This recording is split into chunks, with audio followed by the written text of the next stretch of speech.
So it wouldn't affect the baby brother in her womb. My mother had a fever for 2 weeks but refused to take medicine. I crushed the pills and fed them to her, and her fever broke. My father broke my leg, shouting, "Are you trying to kill your baby brother?" A decade later, my younger brother ranked last in his class. My mother slapped me deaf, screaming, "If you hadn't forced me to take those pills during pregnancy, ruining your brother's development, he wouldn't be failing, you cursed wretch." To pay for my brother's tutoring, my grandmother sold me to an old man. They tortured me to death. When I woke up, I found myself reborn on the 15th day of my mother's fever. This time, I threw away all the medicine in the house. "Mom, I know you're suffering, but please endure it for my little brother's sake. I've lost count of how many days it's been." The old man and his son choked me until I could barely breathe. "I can't take it anymore." They slapped me across the face. "Can't you even take a little roughhousing? What a rip-off. I'm going to demand my money back from her tomorrow." When I opened my eyes again, I saw Mom lying in bed, struggling to raise her hand. "Water, water, what's this?" I've dreamed of this day so many times. This was the day my life fell apart. I looked at my right leg, still standing straight, not crippled yet. My left ear could still hear. My body is intact, with no bleeding. While spacing out, I suddenly felt a sharp pain in my head. It was my dad punching me. "What are you zoning out for? Didn't you hear your mom calling?" I didn't dare delay any longer and hurried over. I saw my mother lying in bed, her face flushed with an unnatural redness, sweat beading on her forehead, bundled under 3 thick layers of quilts. "Water, water." I turned and poured her a glass of water. My grandmother took it and helped my mother drink. "Listen to your mom. Drink more water and sweat it out. You'll be fine soon." Back in our day without cold medicine, we toughed it out this way. What's the point of taking all these pills, don't you think? My mother lost her voice. She'd been running a fever for 2 weeks straight. In my past life, it happened on this very day. My heart ached for my mother, so I secretly crushed the pills into powder and fed them to her. When my father found out, he grabbed a wooden stool and beat my right leg until it was crippled. "Are you trying to kill your little brother?" After her fever broke, instead of thanking me, my mother wailed, "If anything happens to your brother, I won't live either." The whole neighborhood got wind of it. Behind my back, they called me heartless, accusing me of trying to kill my unborn brother. Everything was ruined. They noticed I'd been spacing out. My grandma pinched me and snapped, "What are you staring at? Planning to sneak those pills to your mom again? Don't even think about it. If anything happens to your brother, you'll pay for it." My father came rushing over at the commotion. "What pills? What pills? Nora, are you trying to kill your brother again? Brother this, brother that." They don't even care about living people anymore. But since it's their choice, I won't meddle in their affairs anymore. Did I just reincarnate? With a cold smile, I grabbed a plastic bag and collected all the medicine in the house. My dad grabbed me and raised his hand to hit me. "What do you think you're doing? You think I can't discipline you?" I dodged his slap. "Dad, you've got it wrong. I was going to throw all these medicines away." My mother lay in bed, gazing at me with pleading eyes. This time, I won't fall for her pitiful act again. I met her gaze and said, "Mom, I know you're suffering, but please bear with it for my brother's sake." I gave the medicine to our neighbors next door. They gave us a chicken in return. "We'll have stewed hen soup for dinner." My dad beamed with pride and praised me. "You've grown up and become sensible. That's more like it. I haven't spoiled you for nothing." Grandma shot me a glare and said, "See how much better this is? We're family. If you'd just treat your brother right, do you really think we'd ever shortchange you? Go pour your mom a bowl of chicken soup." The soup is for my mother. The chicken meat goes to my dad and grandma. All I get is pickles with steamed buns. I put down the steamed bun in my hand, ladled a bowl of chicken soup, and carried it to the bedside. "Mom, have some soup." My mother frowned, looking like she was about to vomit. "Take it away. Just the smell makes me nauseous." I obediently placed the chicken soup on the table, turned to leave. My mother grabbed my arm. She looked at me, a final flicker of hope in her eyes. Her voice hoarse like a saw grating against rotten wood. "Nora, Mommy's throat hurts so much. Be a dear and fetch me a lozenge, would you?" Last time around, she begged me the exact same way. My heart ached for her, so I secretly brought her medicine. But the moment her fever broke, that woman only had room in her heart for her precious unborn son. She beat me into disability for her son's sake. Finished delivering, come serve me rice. That was my father rushing me. My mother was drenched in sweat, yet dared not lift the blanket. She was on the verge of tears, pleading with me, sweetheart, go now. And don't tell your father or grandmother. Nora, are you deaf? Slacking off again. My whole life, my father slammed his chopsticks down. I met my mother's pleading gaze. My mind was completely consumed by one thought, 02, how she slapped me again and again, until my left ear went deaf, how she blamed me for giving her medicine, saying it ruined her son's studies. I pinched myself hard and burst into loud sobs. I screamed under my mother's horrified gaze, Dad, Grandma, come quick, Mom's trying to take pills. Complete chaos ensued. Grandma dropped her meal and came running. He scolded my mom, what's wrong with you? Even a child knows better. Pregnant women can't take medicine. Just tough it out for my precious grandson's sake. My father grabbed the chicken soup from the table and forced it into my mother's mouth. Drink this soup to get your strength back. Sleep it off and sweat it out. You'll feel better. My mother begged in agony.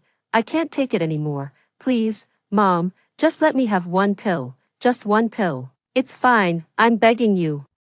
My dad lost his temper and smashed the bowl on the floor. What's wrong with you? I'm talking to you properly. Can't you understand?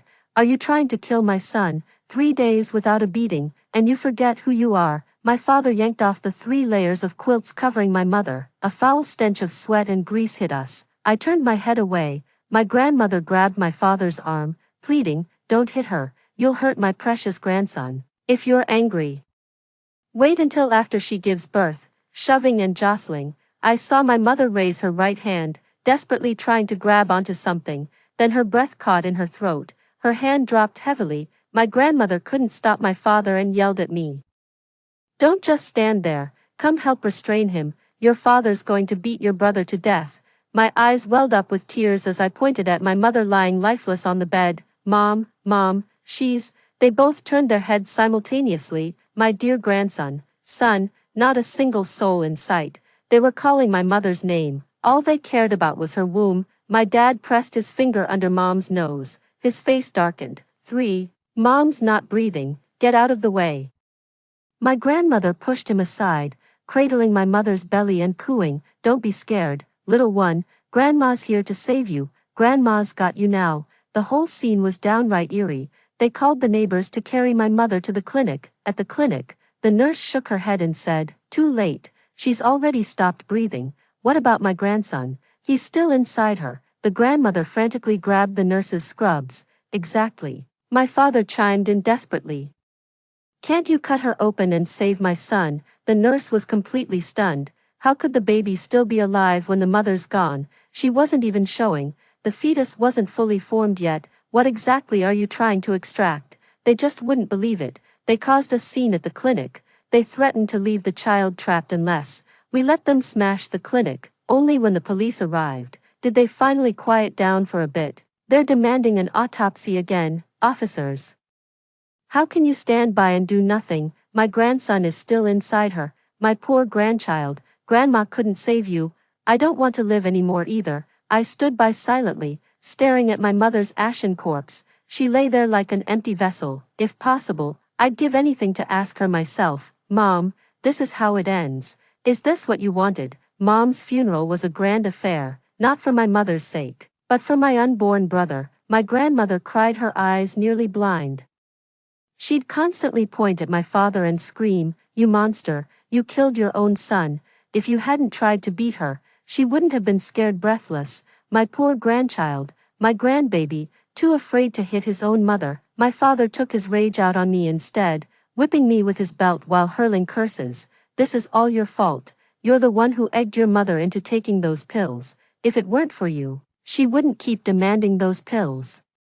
Did you deliberately kill my son? You murdered my boy on purpose. That day, after getting scolded by my grandma and drowning his sorrows in alcohol, he took his anger out on me again. I ran around the yard screaming at the top of my lungs, stop hitting me, Dad.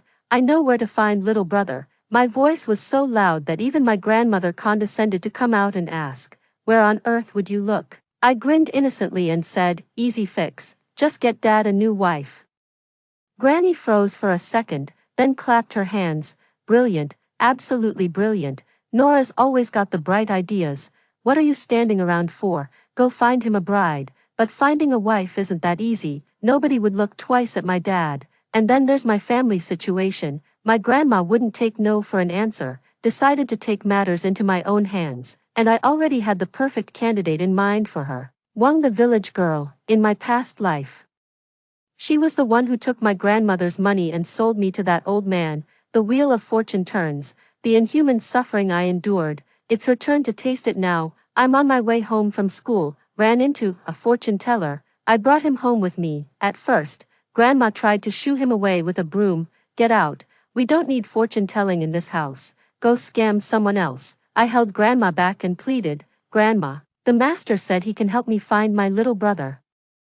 The moment my grandson was mentioned, my grandma's expression instantly changed as she asked, my grandson, master, can you really help me find him? The master nodded, performed some finger calculations, and recounted the circumstances surrounding my mother's passing. My grandma fell completely for his con, showed him inside and had him take a seat, then bossed me around. Quick, pour the master some water. The master stroked his beard with an air of profound mystery. By my divination, your family's heir fortune lies to the south. The south? Grandma didn't understand and asked, Master, could you put it in plainer terms? The master shook his head and said, it cannot be spoken, cannot be spoken. The master and I exchanged a glance. It suddenly dawned on me, for the south, Grandma, when he said south, could he mean Aunt Wang who lives south of us? What Aunt Wang? Don't talk nonsense. She's actually a widow. My grandmother and the fortune teller blurted out simultaneously. Startled, my grandmother asked, Master, do you also know Widow Wang from the village? The master shook his head and said leisurely, not quite. My divination reveals your son's fate is deeply intertwined with a widow. My grandmother pressed anxiously. Is it Widow Wang? The master closed his eyes and shook his head, refusing to say another word no matter what was asked. Some things are better left unsaid. If you want a grandson, you'll need to set up the ritual formation. The master spent the whole day making arrangements at our house. When paying, my grandma couldn't help wincing and asked, Master, isn't this a bit too expensive? The master snapped, do you still want a grandson or not? A grandson was my grandma's Achilles heel. Terrified of offending the master and losing her chance for a grandson, she pressed banknote after banknote into his palm. Yes, absolutely, master. May I seek your guidance again in the future if needed? The master waved his hand without leaving any contact information, saying, if fate wills it, we shall meet again. I escorted the master to the door. After walking quite a distance where no one was around, he ripped off his fake beard and handed me all the money. I counted it and gave him half. As agreed, this half's yours. The master grinned. Deal, kiddo. Just holler if you've got more gigs like this. You got it. I flashed an okay hand sign. What kind of master is this? Just a bricklayer I hired at the market. He could divine matters about my mother. I'd briefed him on all that beforehand. Pity my grandmother spent her whole life scheming. In the end, she was outmaneuvered by her own grandson. My grandmother began arranging my father's marriage to that country girl Wang. My dad has no objections. After Mom passed, he's been lonely and desperate for a new wife, but the village girl Wang wasn't having it. Grandma had the matchmaker make inquiries for ages, and Wang declared flatly, over my dead body, they can marry my corpse if they want, but never in this lifetime. My grandmother was so worried she couldn't eat or sleep. She'd ask me about it 800 times a day. Any word yet from that fortune teller you consulted? Is this legit, or just some scam artist? If this turns out to be a scam, you're dead meat. My dad looked confused and asked, what master? My grandma explained the whole story to my dad, especially the part about spending a fortune on that ritual setup. My father flipped the table in rage. Nora, you've got some nerve, daring to pull this scam on me. He raised his hand to strike me. I dodged and stammered. Well, actually, when I saw the master out that day, he slipped me a note. Why didn't you tell me this earlier, you silly child? My grandma pulled my dad aside and demanded, what note? Show it to me right now. A yellow slip of paper, covered in what looked like some serious mystical scribbles, folded into a heart shape. Upon opening, a line of text appeared. Once it's a done deal, that's it. What's this mean? Are we supposed to force the issue? My dad snatched the note, ready to tear it up. Enough, Mom, you still trust her. That damn girl is conspiring with outsiders to screw us over. What the hell do you know? My grandma has always been superstitious, and she's always been tight with money. That so-called master charged her an outrageous sum, even if it was all a scam. She wouldn't dare admit it. Enough arguing. We'll do as the master says. I'll cook dinner myself tonight. Nora, go invite Wang the village girl over. My dad looked baffled and asked, why invite her? Granny gave him a playful slap and chuckled. To be your bride, of course, silly boy, Dad burst out laughing. He couldn't care less about some so-called master, too long alone, he just wants some action. Country girl Wang only cares about money. I went to invite her, but she wouldn't even open the door. Go tell your folks to stop dreaming the impossible. They're downright delusional. Just slipped the money through the door crack. After a few seconds of waiting, the door swung open quickly. She opened the door and asked, what's the meaning of this? I lunged forward and wrapped my arms around her legs despite her look of disgust. Auntie, I like you, be my mom, I'll give you all my allowance. She stared at the banknotes scattered across the floor. Her eyes gleamed with greed. Do your parents usually give you this much allowance? Yep, I've got a whole box of money. Auntie, you can have it all if you want. Aunt Wang burst out laughing. Oh, you little rascal. She picked up all the money and stuffed it into her pocket. For your sake, I'll come over for dinner at your place. I gazed at her graceful figure walking away. I'm just worried about her trip. There was no coming back. Wang the village girl didn't even get to eat. My grandmother drugged her with a glass of spiked water. My grandmother tied her to the bed. My father was watching like a hawk. My grandmother pulled me aside and said, come along, Nora, you'll have a baby brother soon. That country girl Wang stayed confined in our house for over half a month. No pregnancy, just keep her locked up forever. Sometimes when I passed by that shack, I'd hear her heart-wrenching pleas for mercy, crying out in pain. She didn't dare scream for help. Dad would beat her if she made too much noise, even stuff her mouth with dirty socks. Grandma would always pull me aside, saying, your mom and dad are making you a little brother. Kids wouldn't understand. Go play somewhere else. After more than half a month, even the fiercest temper would have been worn down. Besides, my father was never the type to go easy on anyone. The day when Wang the village girl finally agreed to marry into our family, there wasn't a single unbruised patch left on her body. The day they released her, I threw myself into her arms. Her instinctive reaction was to cover her head, bracing for my blow. I stopped in my tracks, gently touching the burned scar on her hand, and asked, does it still hurt?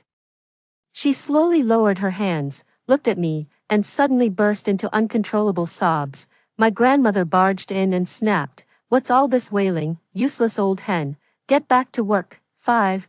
The village girl limped off to feed the pigs, still sobbing. I watched her receding figure, nothing but pure satisfaction. Go ahead and cry, let it out, at least you're still alive. In my past life, the one you condemned to the demon's pit, not even a chance to cry, gone completely. After Wang the village girl moved in with us, my grandmother kept watch over her every day, never letting her go out. She toils all day and breeds at night, works harder than our farm pigs. All her former arrogance was gone. Cowering in the corner, she'd tremble at my father's glance. My father gloated, much more obedient than Nora's mom. Had I known, I should have married you back then. Granny shot her a glare. What good is obedience? That barren womb explains why you're a widow no one wants. At these words, the village woman named Wang glared at them fiercely. Her eyes burned with venomous hatred. My grandma slammed the table and snapped, what are you glaring at? Still got an attitude, go wash the dishes. After Wang the village girl arrived, she shouldered half the drudgery for me. That night, we washed dishes in icy water. After washing the dishes, I noticed Wang the village girl didn't return indoors, but instead sneaked alone into the backyard. I saw her pull a hemp rope from her pocket and flung it over a tree branch. She just couldn't take it anymore, but I went through so much trouble to bring her here, not just to watch her die in my house. I rushed over and grabbed her, crying, Mom, what are you doing? She pushed me away, shouting, I'm not your mother, get out. Mom, are you abandoning me? I looked at her with pleading eyes. Without pausing, She tied the rope into a tight knot and stepped onto the stool. I grabbed her hand. Could you just leave me alone? I shook my head and placed 100 yuan bill in her palm. The village woman named Wang froze, then asked, "What do you mean by this?" Grandma took all the money from the box. "This is all I have left, take it." Never in her wildest dreams did Wang the country girl expect that I'd be the only one in this household willing to help her. Tears began streaming down her face instantly. She asked me, "You've given me all your money. What will you do if they find out?" "They'll surely beat you." After all this time, she'd finally figured it out. In this household, I'm the lowest in the pecking order. Right after her, I shook my head, forced a smile, and said, "Just run, don't worry about me. They wouldn't dare beat me to death." The village girl Wang stared at me. She patted my shoulder and said solemnly, "Don't worry, I'll come back for you. Enough talk, hurry, they'll catch us if we wait any longer." The village girl kept looking back as she fled. After she ran away, I grabbed a kitchen knife and made a deep cut on my arm without hesitation, burst into tears. 6. Dad, Grandma, come quick. That Wang girl from the village ran away. I'm hurt. They barely laid a hand on me, just cursed me out a couple times before leaving me alone.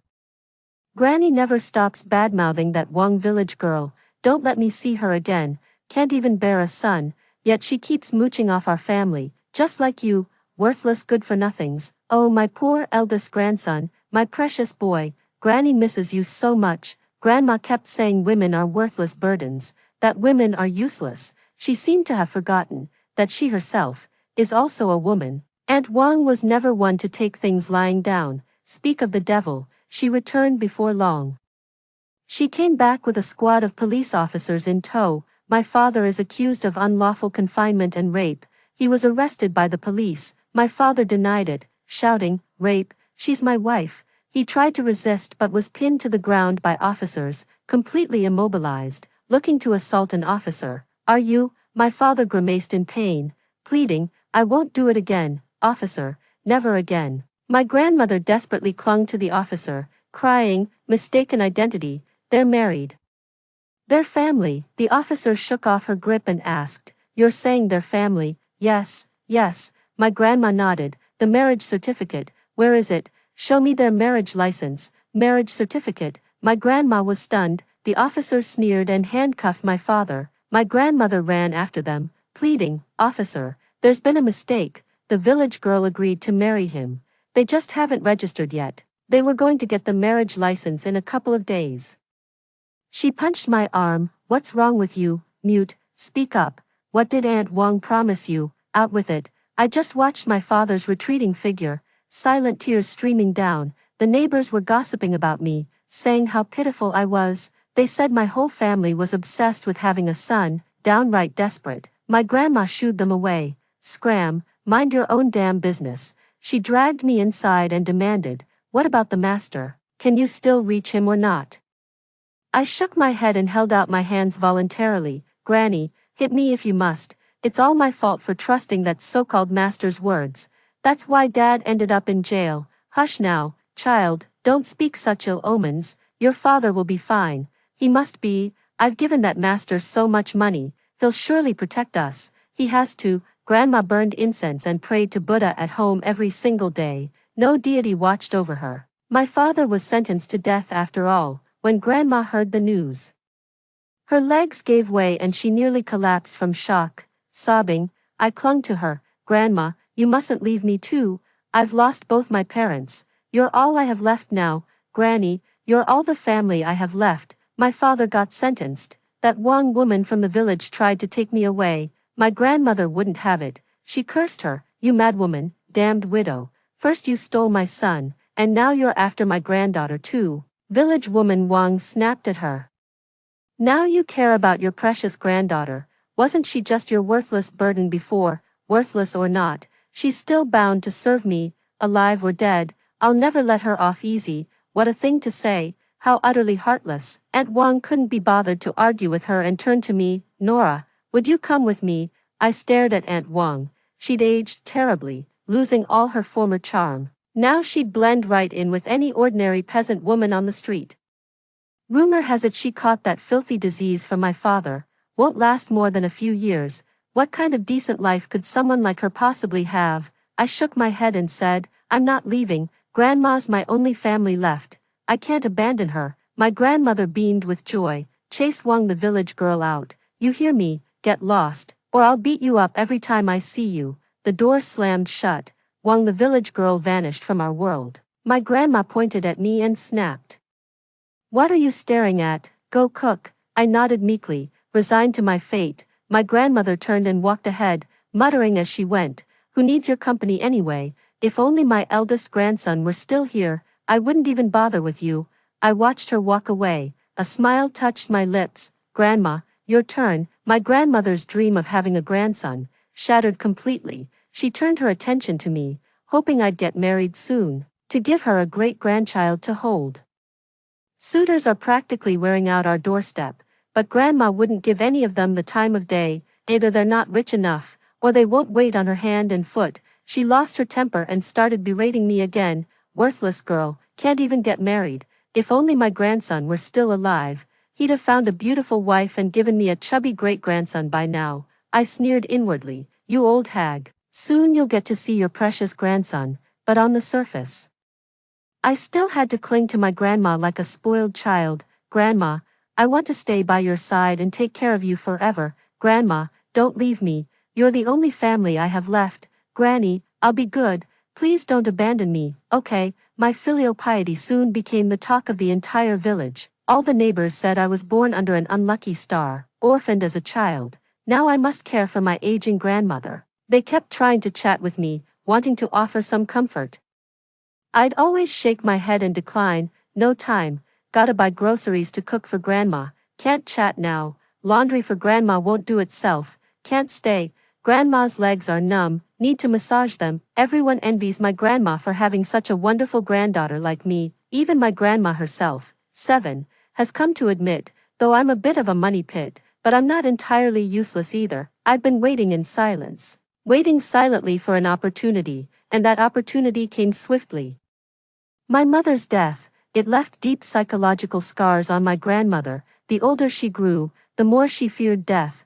Turns out, she'd always believed, taking medicine only makes you weaker. It's all a scam. We grew up without medication and did just fine. Now she's putting it differently. The slightest discomfort calls for medication. The house is stocked with piles of medicine, for colds, for diarrhea, for nausea, for sore throats. She'd pop one whenever she felt like it. That was her security blanket. Another year came around, a heavy snow fell. This winter is exceptionally bitter. My grandmother finally developed a fever on this snowy night. She lay helpless in the hospital bed, weakly reaching out to me. Medicine, I need medicine. Give me my medicine. I pretended not to hear, brought over 3 quilts, covered her layer by layer, piled them on until she was drenched in sweat and gasping for air. Granny, medicine isn't good for you, just sweat it out. Drink plenty of water, and you'll feel better after some rest. I poured her a glass of water. She smashed the glass.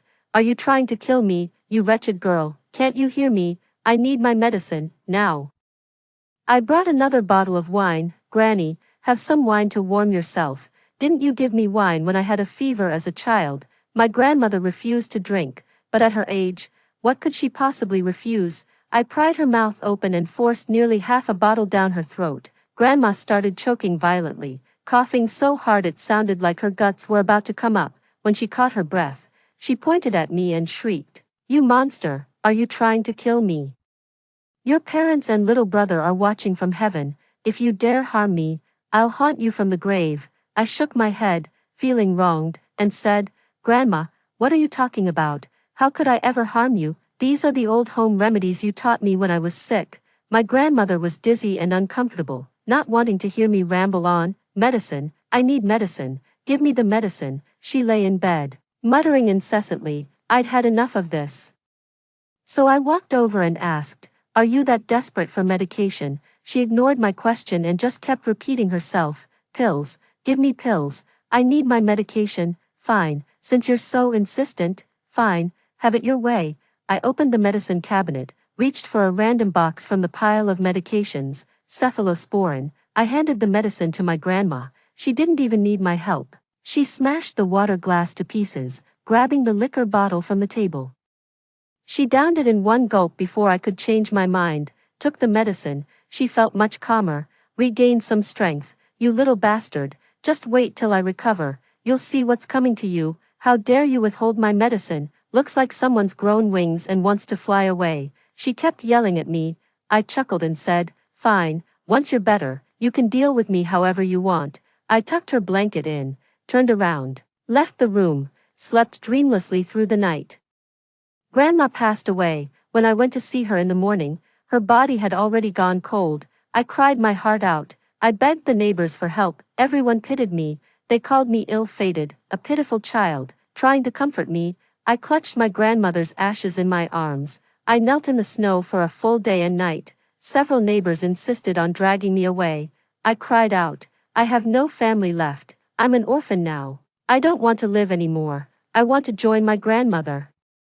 The neighbors wept too, comforting me. Child, you must carry on living well for yourself. Don't break your grandmother's heart. That's right, you're still so young. Your grandmother would want nothing more than for you to live a full life. And so, under the collective persuasion of everyone around me, I finally decided to stop contemplating suicide. 8. I told my neighbors I'm planning to venture out into the world.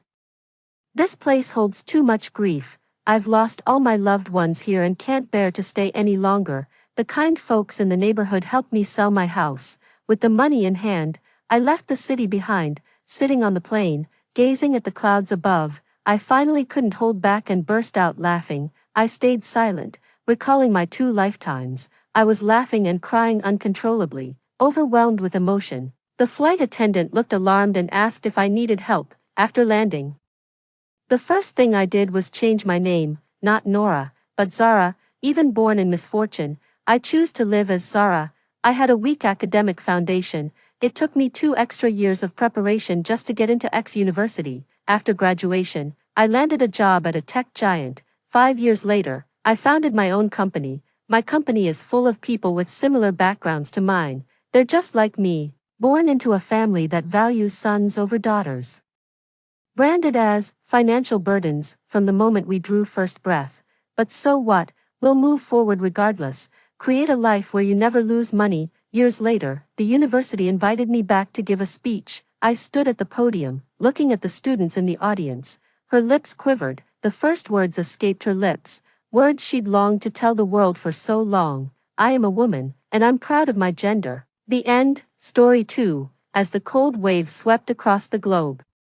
A small town in the north plummeted to -53°C after a heavy snowfall. Facing extreme cold, I brought my parents and our sheep to the supermarket I run, waiting for the disaster to pass. However, little did I expect that the worst was just beginning. Inside the supermarket, tourists were buying food for their journey back to the city. I leaned on the counter, feeling a bit tired, and decided to sit down to check out customers. A woman came up to me with an armful of local specialties and struck up a conversation. Minnesota's winters are quite cold this year, aren't they? I nodded in agreement. Yes, but no matter how cold, it's almost -30 degrees now. She acknowledged with an "oh," and then glanced at my belly. Are you about to give birth? Is it a boy or a girl? Almost 7 months along. Doesn't matter if it's a boy or a girl, as long as it's healthy, I responded. After a brief chat, the woman paid and said goodbye. At that moment, Owen called me. He usually spoke calmly, but now his tone sounded a bit rushed. Emma, have the sheep been let out? He asked. I glanced outside the window. They left at 7. What's up? The wind was loud on Owen's end, probably because he was on patrol. The winters are harsh in the northern towns, and the border guards never let their guard down. He probably raised his voice thinking I might not hear him over the wind.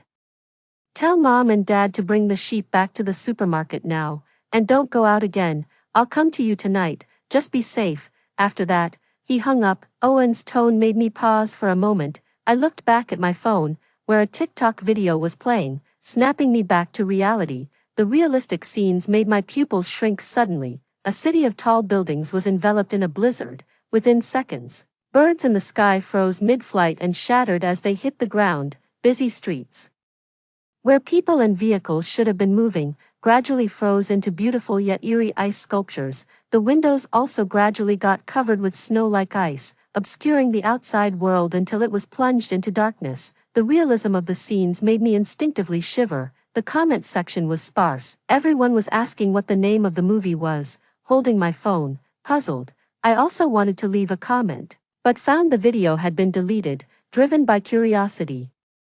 I sent a private message asking, "Is this an apocalypse movie? Can you recommend it?" But the reply was unsettling. "This is the real world that is about to happen. The apocalypse is coming." These strange words, combined with Owen's call, sent chills down my spine. I hurriedly got up and walked outside. Tiny fluffy snowflakes sprinkled down from the sky.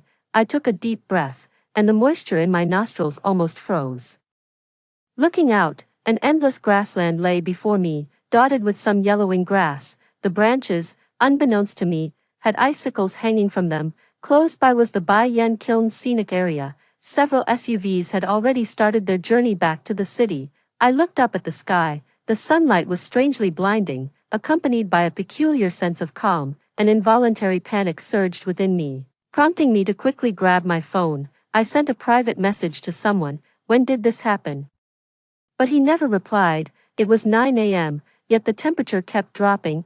I made a swift decision and acted immediately. The supermarket in the scenic area is run by my husband Owen and me. He's a border guard. Although his troop is close to home, he usually stays in the barracks and seldom comes home. So, I run the shop alone. Our supermarket has a basement for storing goods and food supplies. In the basement are rice, flour, oil, bottled water, condiments, canned food, basic medicines, and hand-cranked flashlights powered by magnetic energy. These essential supplies are enough to sustain my family through a disaster, allowing us to hunker down and survive for some time. I quickly pulled down the roller door and locked the security door from inside. While packing things up, I moved as much as I could to the basement. My parents manage a 10,000-acre grassland with over 1,000 sheep. It's only 20 kilometers from the supermarket I run.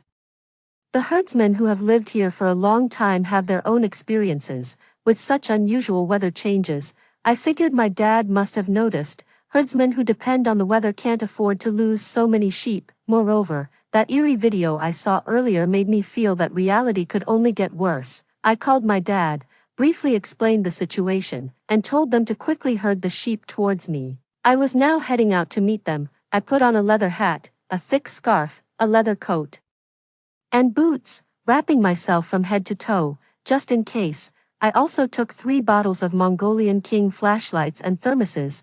I packed some compressed biscuits and snacks, a can of gasoline, and covered myself with heating pads. After grabbing a few more coats, I drove my Ford Raptor towards my parents' home. In just a short time, the light melting snow gradually turned into heavy, feather-like snowfall. I floored the accelerator and sped away. Meanwhile, my Instagram group and text messages started receiving orange alerts for a cold wave.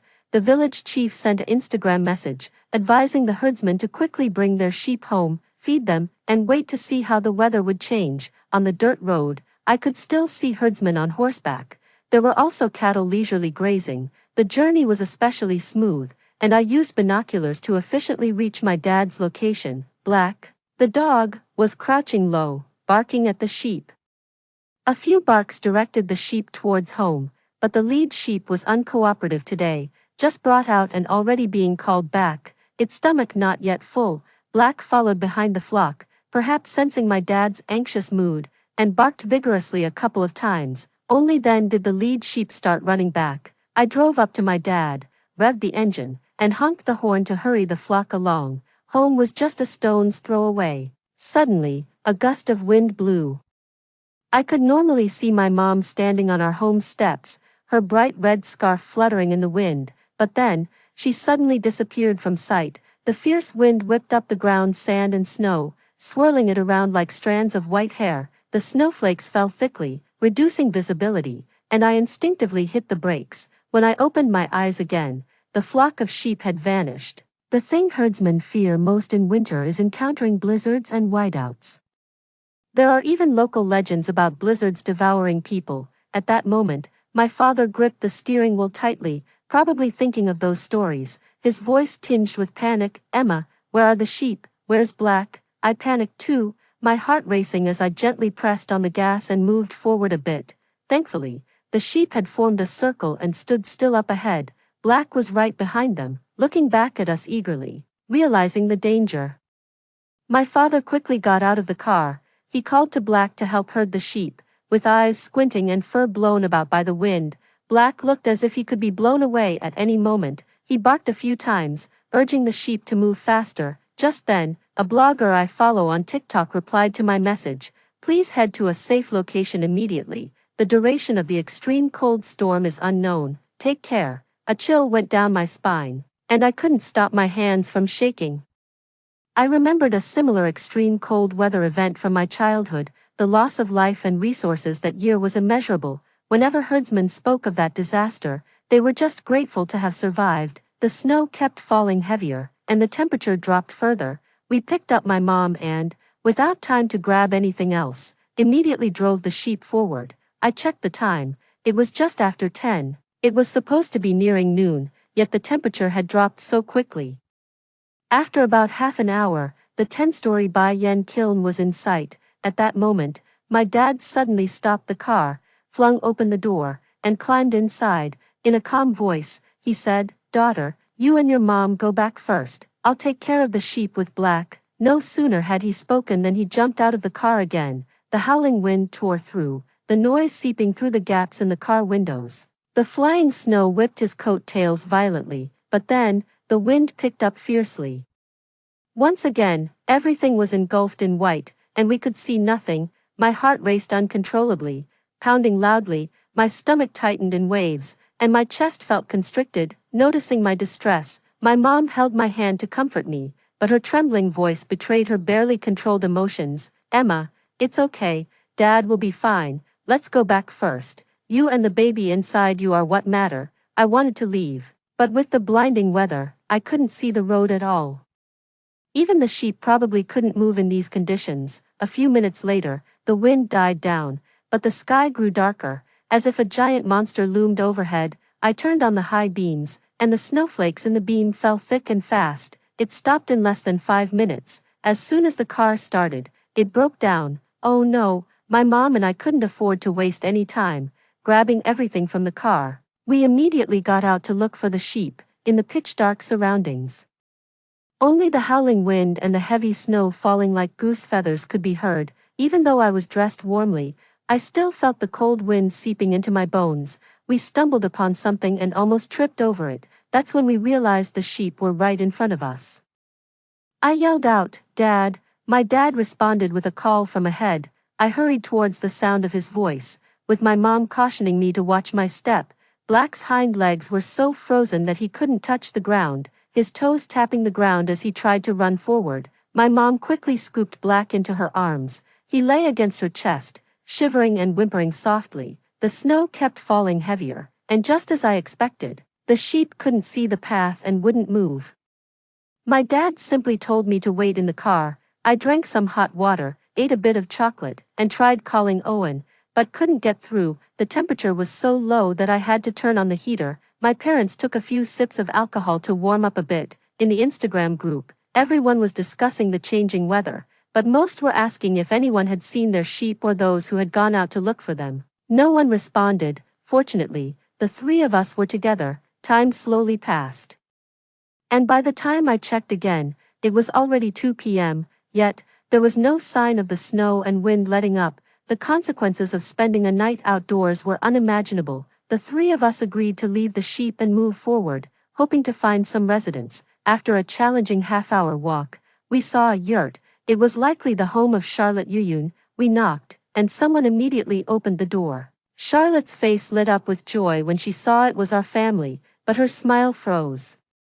My dad stomped his feet as he entered. "What's wrong? Hasn't Peter come back?" Peter, Charlotte's husband, a 40-year-old man, also owned about 1,000 sheep. Charlotte anxiously looked past us and nodded. "He's been gone for 2 hours. The snow is getting worse. Why hasn't he returned?" After letting us in, she poured some milk tea and asked about our situation. "What's happening with the weather? This heavy snow, isn't it lethal? Big brother, big sister, where are your sheep?" My mom turned around to hand me a cup of milk tea and passed me some fruit sticks and roasted rice. "The sheep are by the car, not far from here.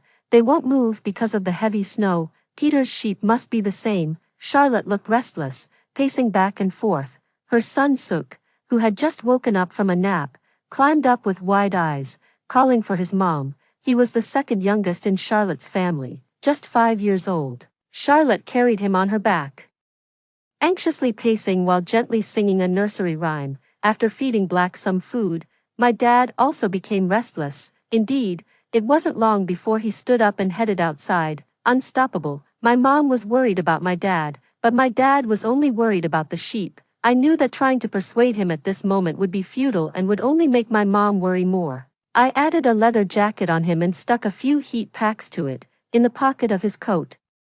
I placed a thermos and filled it with some liquor, also taking along a few chocolates. I instructed him, "Dad, keep your phone in your inner pocket. If you can't find your way, I'll share my location with you in real time." My dad nodded, picked up Black, and left. Turning around, I saw my mom turning her back and wiping her tears. Outside, there was only the howling wind and the flapping sound of the tarp blowing in the breeze. At that moment, we were helpless and could only gather around the stove, praying that the men out there would return home safely. The three of us women sat there all afternoon. I called my dad several times, but he didn't answer any of them. Aunt Charlotte tried to remain calm and got up to start making dinner. My mom went to help her. I lay on the heated brick bed with my pregnant belly, feeling anxious and helpless, holding my phone. I couldn't concentrate on anything. Occasionally, I scrolled through videos showing that even in the southern cities, temperatures were dropping rapidly. In the videos,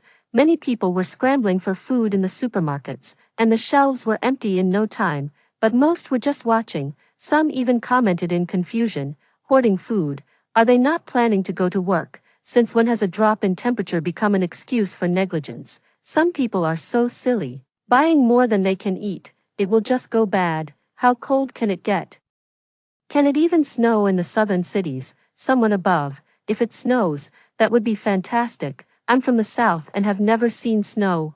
I switched the video to one claiming to be from a meteorologist, predicting the impending disaster. Global warming has caused abnormal melting of glaciers, which in turn has disrupted the movement of warm currents. Countries around the world might experience record low temperatures. After sitting for a while, although anxious, I eventually succumbed to sleepiness, and my eyelids began to droop heavily. Waking up again, it was completely dark outside. In a rush, I asked, "Mom, have Dad and Uncle Peter come back yet?" Both women turned around and shook their heads at the same time, their faces filled with worry and anxiety. I got up and ate something, feeling uncomfortable in my stomach. My mom even turned around to comfort me, telling me not to worry, that my dad would be fine. The three of us kept chatting until evening.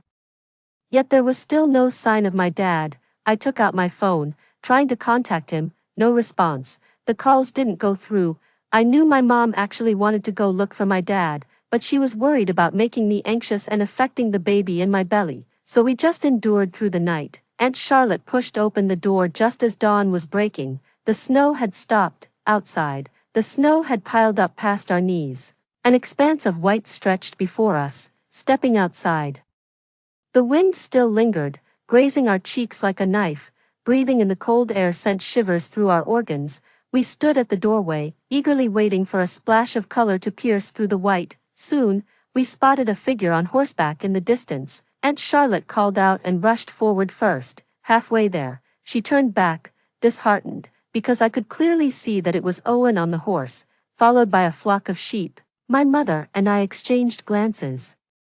Barely containing our excitement, my mother ran towards my father. I quickened my pace towards Owen. Owen flicked his whip, and the horse approached swiftly. He jumped down and shouted at me, "Emma, don't run." Owen, wearing a wool hat, stood tall and straight, dressed in snow camouflage, only his eyes visible through his mask, his eyelashes frosted thickly. Following him off the horse was Black, who wagged his tail and helped my father herd the sheep. Owen pulled me into his embrace, gently rubbing the top of my head and kissed my cheek, pinching my nose. He teased, "Worried sick, huh?"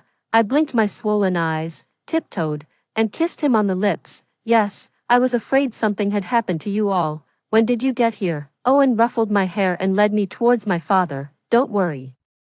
Your husband is fine, just need to keep your parents safe. I'll take you back to the supermarket soon." And then you shouldn't go out anymore. I managed to contact Dad around 4 o'clock. You have no idea how tough last night was for him. Owen explained that last night, my father and the sheep had huddled around the car. When cold, my father would take a sip of alcohol, get up to herd the sheep, and keep moving. This continued back and forth until the wind died down. And then he immediately herded the sheep in this direction with Black. The flock had arrived, but Aunt Charlotte and Sook stood there, dazed. When my father approached, she rushed to his side. Big brother, haven't you seen Peter? My father looked around and shook his head. Peter hasn't come back yet. Owen, leading the horse, went over to talk to Aunt Charlotte. Don't worry, Aunt, I'll go look for him. As the temperature continued to drop, I urged Owen to hurry. Half an hour after getting home, Owen returned, his expression grim. He told Aunt Charlotte to mourn. Uncle Peter, along with half the flock and his chestnut horse, had frozen to death. Yes, frozen stiff, unable to move again. The heavy snow had disoriented them, and visibility was low. The flock wouldn't move. Uncle Peter's phone had long since shut off from the cold. He remained in the posture of smoking, forever frozen in this snowy, windy winter. Lying next to his horse, he and his chestnut horse never saw the rescue. Only 3 kilometers from home, just 3 kilometers to reunite with his family, Aunt Charlotte cried her heart out. Sook's cheeks were flushed as she kept repeating, Daddy is freezing, hurry, bring him back to warm up. Owen had his comrades handle the affairs at Aunt Charlotte's house. My parents left some money for Aunt Charlotte to console her. There was no time for further words. Our family rushed toward the supermarket in the scenic area. Owen took care of the car as well. The temperature this morning dropped slowly, and thankfully, our journey to the supermarket was uneventful. Once back at the supermarket, my dad and Owen quickly began to reinforce the greenhouse with 6-centimeter thick straw mats, covering it tightly. They also set up a separate space for corn, beans, and feed for the sheep. My mom and I started moving things into the basement. We moved 4 large bed boards into the basement and pieced them together into a large sleeping area. Fortunately, because we were worried about the goods freezing, there was already a stove installed in the basement. Owen had also taken care of the basement's ventilation, so there was no worry about gas buildup. My mom, quick and efficient, managed to catch about 10 chickens and secured them in a large cage inside the supermarket. 4 hours later, everything was ready, but Owen couldn't even stay for a meal. He was in a hurry to leave. My mom handed him a sheepskin coat and a pair of sheepskin boots she had made herself. I walked him out, holding on until the very last moment at the doorway, reluctant to let go. Seeing no one else around, Owen knelt on one knee and gently kissed my belly. He whispered softly to it, Baby, Daddy won't be here. You need to be good, okay? Don't trouble your mom. We'll get through this tough time together. And Daddy is waiting for you to be born safely. I couldn't help but tear up, my voice trembling as I urged him, Owen, please be careful, take good care of yourself. He stood up, wiped away my tears with his fingers, and comforted me softly. Don't worry, I'll take good care of myself. I love you, wife. I hugged him tightly and nodded. I believe you. I love you too. Black's left hind leg seemed to have been damaged by the cold. He wasn't putting much weight on it. My dad first soaked it in cold water, and after a while, washed it with warm water. My mom, sitting on the bed, quickly sewed a cashmere outfit. After dressing Black in it, my dad fed him a sheep leg, well fed and watered. Black lay down not far from the stove and fell into a deep sleep. Our family of 3 gathered around the stove, stewing a pot of lamb to ward off the cold. Everything seemed quite all right, except for Owen's absence. How wonderful it would be if everything outside remained as it was. After dinner, my mom and I sat cross-legged on the bed, starting to sew cashmere pads and quilts. My dad and the now awake Black went upstairs to feed the sheep. When they returned, my dad rubbed his hands together and reported the outside conditions. It started snowing again. You can't see anything outside. It's even worse than yesterday. His tone was full of relief. Thank goodness we made it back. My mom sighed, looked at me, and then mustered her spirits to reassure me. It's all right. Owen is well protected. Don't overthink it. I didn't show it in front of my parents, but I was really worried inside. At night, my dad stoked the stove with charcoal, and our family slept warmly. The next day, my dad and Black went out to feed the sheep. but the door was blocked by heavy snow and couldn't be pushed open from the inside. I tried calling Owen, but no one answered. With no other options, my parents, having nothing else to do, decided to tinker with growing vegetables using insulated boxes at home. Before long, they had planted several types of leafy greens. It wasn't until lunchtime that Owen called back, saying he would be back soon. The supermarket kept its lights on, and the snow covered everything around. When the lights were off, it was pitch black.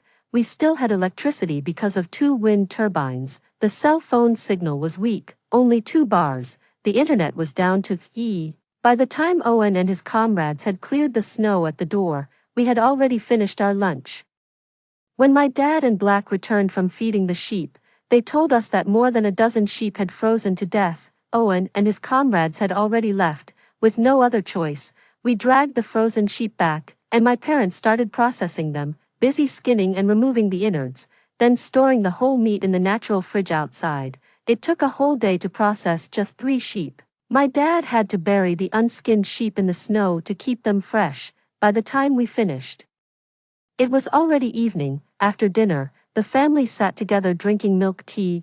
My mom sat cross-legged on the bed, telling stories to the baby in her womb. Nights like this with nothing to do had become rare. The quiet moments felt especially prolonged. The temperature kept dropping, lower and lower. The snow would stop for a few days, then fall again. Sometimes, we could hear the sound of large engines, probably snowplows. In the Instagram group, the secretary advised the herders not to go out if possible. With temperatures dropping to -50 degrees and heavy snow and wind, it was not safe to stay out for long. Moreover, in case of any accidents, rescue couldn't arrive immediately. That day, someone suddenly posted a lot of pictures in the group. Sheep in the pen were dug out, flesh and bones exposed, with only their heads, hooves, and entrails left attached to empty skins. A herder asked in the group, "Last night I heard something like a bird's cry. I thought I was mistaken. This morning when I went out to feed the sheep, I saw more than a dozen sheep had been eaten. Does anyone know what this could be?" People replied below, "Maybe it's wolves. What bird could survive this weather? I haven't heard of it." "Is the fence around the sheep pen intact?" the herder said.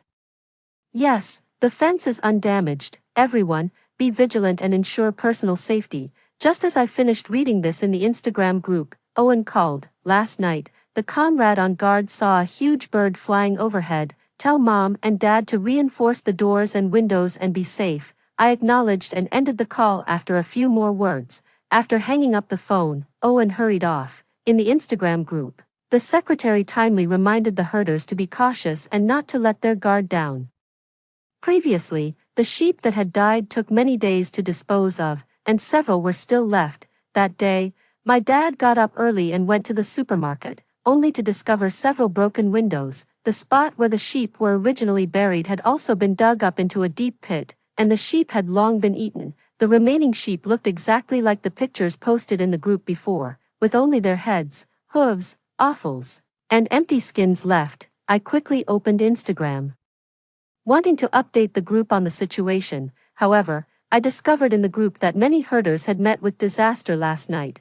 There were large flying creatures with long beaks capable of shattering glass with a few pecks. About a dozen people fell victim to attacks by unknown creatures. The police and forensic team braved the snowstorm to search for clues, but the people fared worse than the sheep, with only their heads and clothes left, revealing no clues. Eventually, the police consulted an expert who hastily explained, this is due to a group of carnivorous atmospheric creatures, normally migrating in the storm, being brought to the ground. These creatures usually prey on airborne plankton and some birds. Once they are satiated, they return to the sky to continue their lengthy aerial migration. As long as you stay indoors, there should be no problem, but make sure to take precautions. After this explanation, the group became unsettled.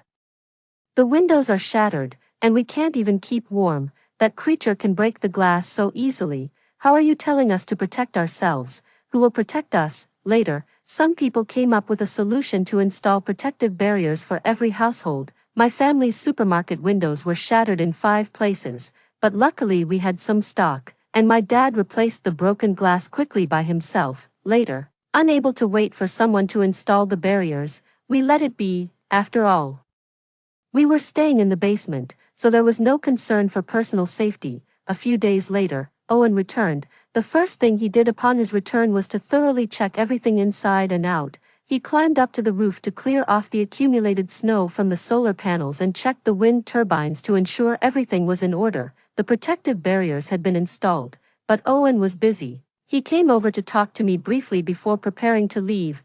Black lay down beside him, nuzzling his leg with his head.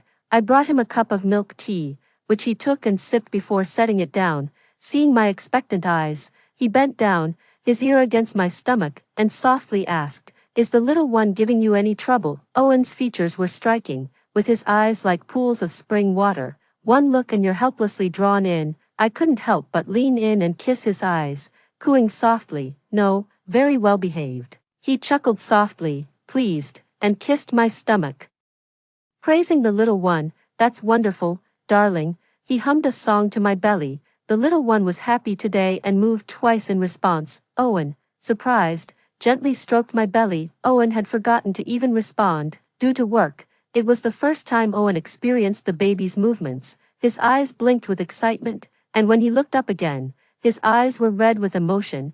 I held his head, filled with worry, just hoping he would be safe. When Owen was about to leave, my mother gave him a pair of leather boots. She also packed several cashmere blankets we had sewn that day, repeatedly instructing him, "Owen, eat well, drink well, rest whenever you can, and take good care of your health, okay? You're not just a child of the nation, you are Emma's husband and a father too." Owen patted my shoulder and promised my mother, "Don't worry, Mom, I'll be careful." Days flew by swiftly, and although the signal on my cell phone was weak, I could still occasionally stream videos. The situation in the city wasn't much better than here. At least the herders here are more accustomed to the harsh temperatures. However, disasters that were supposed to happen still led to numerous casualties. Starting from the cities in the northwest, the temperature dropped rapidly, and several cities had their transport paralyzed. Just like the first video I saw, the entire city was covered in snow, waiting for national rescue.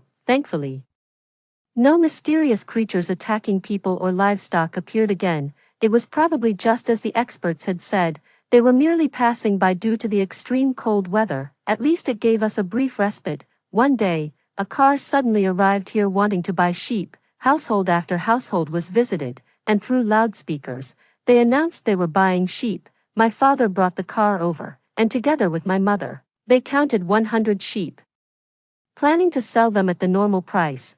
But the buyer, with a mournful expression, said, "Brother, with this extreme cold weather, the vegetable greenhouses have suffered. People in the city can hardly get vegetables, let alone meat. We're buying at a low price, hoping to provide some protein to other affected people." Having no choice and knowing that everyone was struggling in the face of disaster, my parents discussed and decided to sell the sheep at less than half the usual price.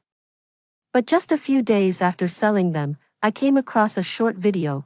"Do you know how expensive lamb is? These herders have lost their conscience, profiting from the national crisis. Just this box of lamb costs 120 yuan. Life has become unaffordable." My parents' brows furrowed gradually, but they didn't utter a word. In times of disaster, human nature can regress. Even if you are full of goodwill, how many can see your efforts? When people came again to buy sheep, my father didn't sell anymore. In the face of this unknown disaster, it was most important to preserve ourselves. My belly began to itch gradually, and every morning when I got up, pressing lightly on the skin of my calves and feet would leave a dent. The swelling was severe. My mother and father took turns massaging me. Gradually, I thought I wouldn't develop any stretch marks, but with just a month left until my due date, patterns slowly emerged on my belly. I started walking daily, though it was just a small area above the supermarket and the basement. Black always followed behind me, sometimes barking early to warn me if there was an obstacle ahead. Early in the morning, after having milk tea, the whole family went out for a stroll and fed some sheep. I had just walked around the supermarket floor when suddenly someone opened the door and came in. I thought it was my dad, but Black barked loudly. The sound was thunderous. Turning around, I saw a man who looked like a beggar. His hair was unkempt, and his clothes were disheveled. Most notably, both of his feet were wrapped in sheepskins, from head to toe. He was entirely covered in sheepskin, only his murky eyes were visible on his face. Darting around the supermarket, my dad quickly ran back inside, and my mom hurriedly pushed me behind her to shield me. My dad sized him up and asked cautiously, "Who are you? Where did you come from? We're closed now, and we have nothing for you." The man stepped back and suddenly gestured wildly with his hands, babbling incoherently. My dad frowned and turned to us, a mute. "Where did he come from? It's a wonder he hasn't frozen to death in this weather." Seeing his exposed skin covered in frostbite, my dad felt pity and handed him a bowl of cold water, gesturing for him to drink. "Drink this, and I'll find you some food afterward." The beggar grabbed the bowl and drank eagerly. Normally, he must have melted snow to quench his thirst, but now he drank hurriedly, water dripping down his beard onto the floor. After he finished, my dad took the bowl and handed him some mutton from my mom. The beggar's eyes lit up, and he almost snatched it. Stuffing it into his mouth, he devoured a large chunk of mutton in one bite and finished it all in a few bites. After he was done, my dad urged him to leave. "Did you see the 100 Eyes kiln up ahead? Find a place there to shelter from the wind." It wasn't that we lacked compassion, but in such harsh conditions, one must be wary. My dad pushed him towards the door, but the beggar stood still, frowning. My dad pushed him a few more times, pointing outside. "Go on, get out." Just as he spoke, Black suddenly barked and charged forward. Looking again, the beggar raised his hand, holding a knife, and swung it fiercely. Black, leaping through the air, traced a parabolic arc and then crashed towards me, blood splattering along with him. My heart raced, and it felt as if it leapt to my throat. Black lay limp on the ground. My mom, quick to react, rushed over with an electric baton. In my panic, I didn't think twice. Grabbing a large wrench from the cash register, I charged over. The beggar had slashed my dad's arm with the knife, but my dad still managed to push him outside. My mom jabbed the man in the back with the stun baton. I struck the man's temple with the wrench. In the ensuing chaos, the situation quickly turned around. The beggar fell to the ground, bleeding from his eye sockets, his body twitching a few times before becoming still. Once we realized what happened, the three of us didn't care about the beggar anymore and rushed to Black. Black had been stabbed in the abdomen, his tongue hanging out, unable to retract. It gazed with eyes wide open, its longing gaze drifting back and forth across the three of us in the family. My mother sobbed audibly. My father reached out to hold Black, but his trembling hands quickly withdrew. Finally, he gently touched Black's eyes. His own eyes closed as he choked up. "Black, I'm so sorry." Black placed its paw in my father's hand, and the tears that were brimming in its eyes finally fell as its body suddenly convulsed a few times. It then stretched its paw towards me, and I instantly understood what it meant. I moved closer to it, my belly protruding. As I approached, Black's paw drooped. I collapsed onto the ground, unable to hold back any longer, and burst into tears. "Black, in your next life, don't be a sheepdog, be a member of my family, okay?" My parents were both visibly upset, especially my father, who was silent for a long while, his lips trembling. I tried to calm myself, but suddenly felt a sharp pain in my stomach. The pain was so intense that I couldn't even speak. My mother was the first to notice something was wrong with me and quickly tapped my father. "Emma is not okay, you need to call for help now." My father paused for a moment, wiped his face, and immediately stood up to find his phone to call Owen. However, after several attempts, no one answered. Within a few seconds, the pain in my stomach subsided. I guessed it was time to give birth. The emotional shock had probably induced my labor early. It's not Owen's fault. It wasn't supposed to be my due date. Because of his job, Owen sometimes can't use his phone, or he might be out in the field, unable to hear it. My mother helped me to stand up, no longer concerned about Black or the beggar. With limited resources, my mother quickly prepared a bed and hot water for me. Blood was still dripping from a wound on my father's arm, which I only noticed when he was beside me. When my contractions stopped, I bandaged my father's wound. Then I asked him, "Did you call the police?" My father looked at me. "You don't need to worry about that. It doesn't concern you. I'll handle it. Focus on yourself. You and the baby need to stay strong and safe." Tears welled up in my eyes, and I nodded. Due to the weather, the police and military personnel were busy attempting to rescue people affected by the disaster. especially in remote areas. Police forces were limited, my father couldn't even get through to the emergency services, all seemed out of control now, and all I could hope for was Owen to arrive with a military doctor to assist with the birth. From morning to afternoon, by the time I finally saw Owen, there wasn't a dry spot left on my body. Owen looked like he had been frozen. Pale and utterly bloodless, the female military doctor who came with him rushed to my side, instructing my mother to fetch things. Owen and I couldn't even speak. After exchanging glances across the bed, I was swept away by the pain, unable to utter a normal sound. The female military doctor instructed me on how to push, and I followed her rhythm. It felt like I was using the greatest strength of my life. The pain was so intense that I wished I could just die, but through the tears, looking at the loved ones around me, I gritted my teeth and pushed beyond my limits time and again. Midway through the delivery, the military doctor took a deep breath. Thank heavens, Emma, you're doing amazing, the baby is almost here. After using up the last bit of her strength, a loud cry from the baby echoed through the room. Before my eyes closed from exhaustion, I glanced at Owen. I saw his eyelashes flutter as a tear fell. He leaned down and kissed my forehead as I drifted out of consciousness, his voice hoarse. My dear wife, thank you for everything, I love you. I fell asleep peacefully in his arms. When I woke up, it was already midnight. My parents were huddled around the baby under the light. The military doctor and Owen were no longer there. Seeing me awake, my mother quickly stood up and walked over to me. Awake, you must be hungry. I've made some chicken soup for you. I'll go get it. My father, noticing me looking around, simply told me, Owen has left. There's been another incident at the border. He sighed. It's already great that he could be here.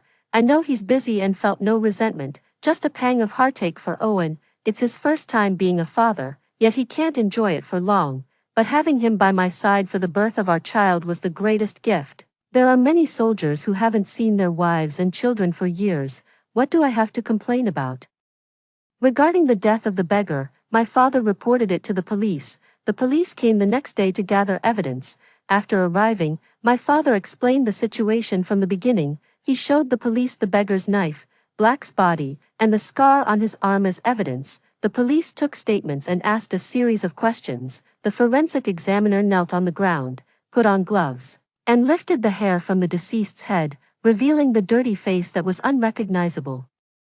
Due to the freezing conditions, the body was well preserved. The police said they would go back to thoroughly check the investigation and told us to wait for notification. After the child was born, life became hectic, and time flew by. Aside from Black's absence, my father occasionally called out to Black while feeding the sheep, and then fell into a long silence when there was no response, until the baby was a month old, even though it was already the beginning of spring in February.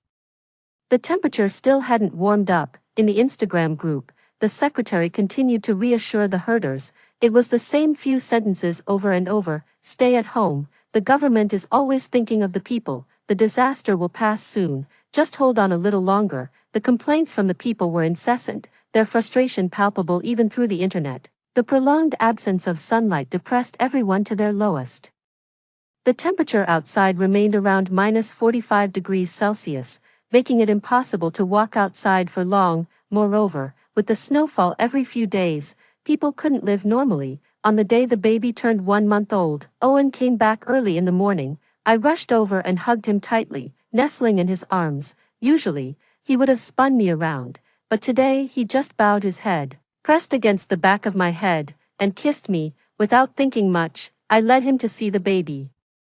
Owen named their child Silas, signifying a new day, a new beginning. Since birth, Silas had never been above ground and had always stayed in the basement. At this moment, he was lying in a crib made by Owen himself, his eyes wide open. My mother teased him with a toy hammer, and when she saw Owen, her gaze suddenly fixed tightly on Owen's feet, motionless. I looked at my mother curiously.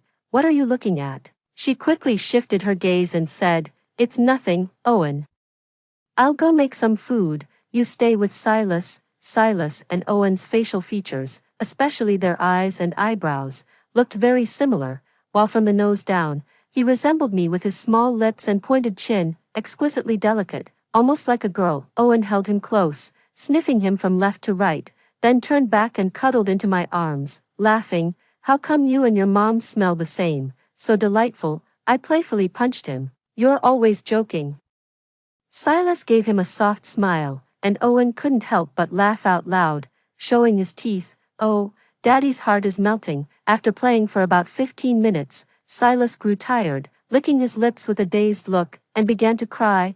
I quickly took him and soothed him to eat and sleep. Owen watched, fascinated. I glanced back at him, his cheeks and even his earlobes flushed red. I couldn't resist and playfully kicked him, laughing out loud. After Silas fell asleep, Owen probably went to help with cooking. I went upstairs to find them but heard a conversation at the door. My mother sobbed softly, trying to suppress her tears. It's okay, now I can rest and spend more time with Emma and Silas. My mind raced, wondering if it meant an early discharge from service.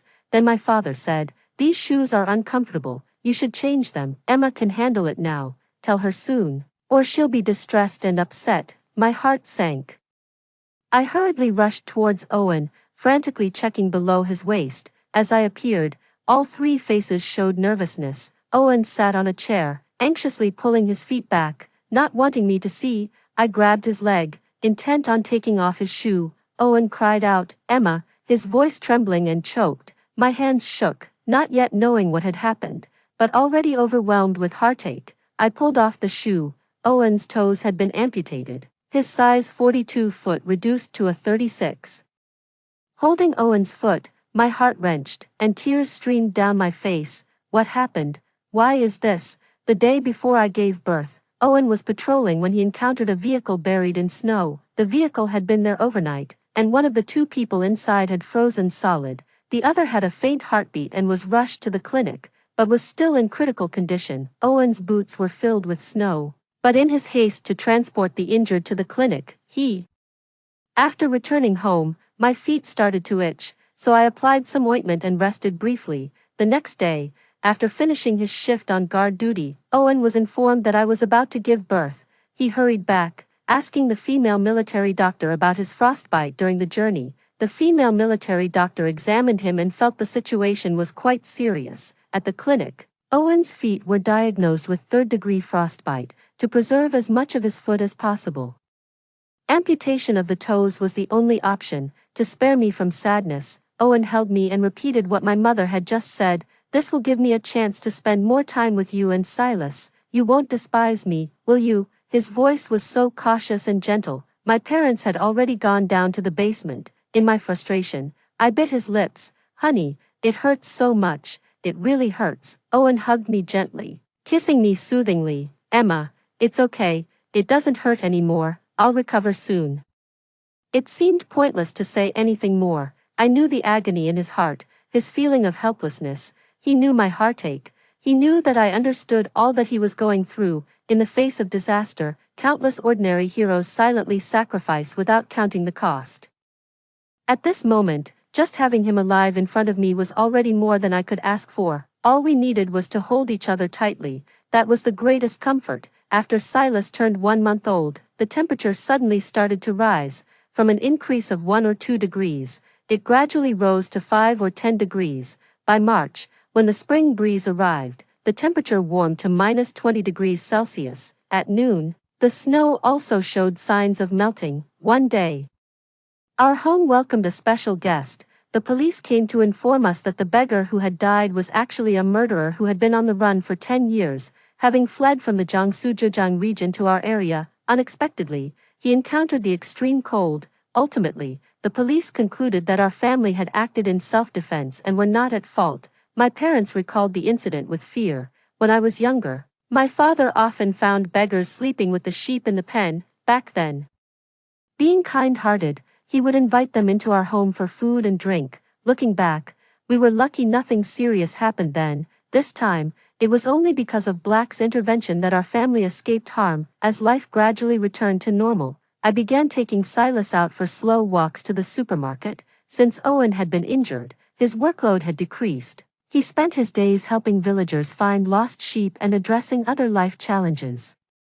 Cities in the south had also returned to normal. By May, the temperature in our small town had normalized as well. Holding Silas, Owen and I went to complete his military discharge. The military transferred Owen to a civilian position. As we walked out of the compound, we ran into a few people who called out to Owen, "Captain, all set." Owen nodded and spoke to a boy with thick eyebrows and big eyes. "How's your hand? Have you seen a doctor?" The boy shyly smiled. "Much better now."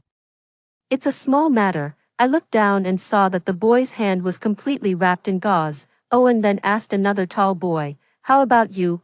Is your foot okay now?" The boy quickly shook his head. "It's been fine for a while, Captain. When you have time, come and visit us more." Owen patted him on the shoulder. "You can't be careless with your foot. Make sure to apply medicine on time, don't be lazy, and soak your feet in warm water daily." The boy loudly exclaimed, "Understood, Captain."